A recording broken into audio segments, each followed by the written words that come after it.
ધોરાજી, નવા કપડા પહેરાવ્યા. પણ રસ્તે હાલ્યા આવતા હતા ને ત્યારે મનમાં સુદામા વિચાર આવ્યો કે મારા કૃષ્ણ આટલું ગુરુ લઈ જાવ, મારી પાસે તો કાંઈ નથી.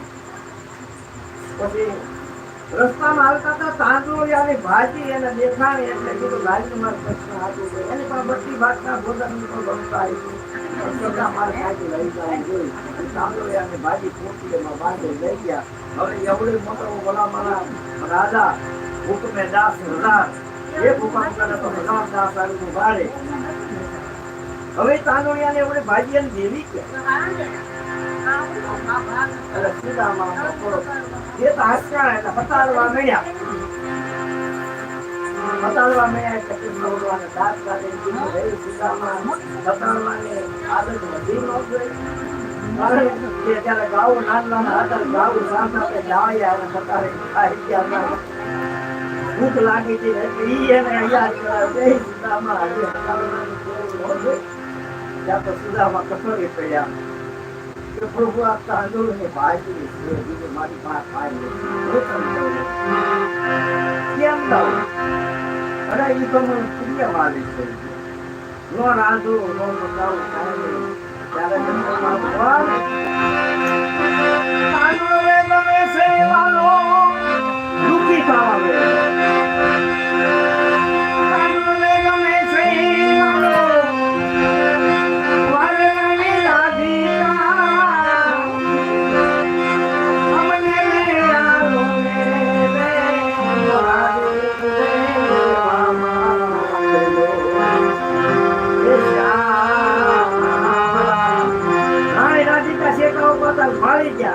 તાંદુળ મૈયા ખાવા એટલે રાણી રાધિકા દોડ્યા. આ ભગવાન જો આ કૃષ્ણ તાંદુળની ભાજી ખાતો હોય તે અમારા ઘર છે એ જો હાલો આપણે રહી જાવ. ત્યારે કૃષ્ણ ભગવાને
માહિતી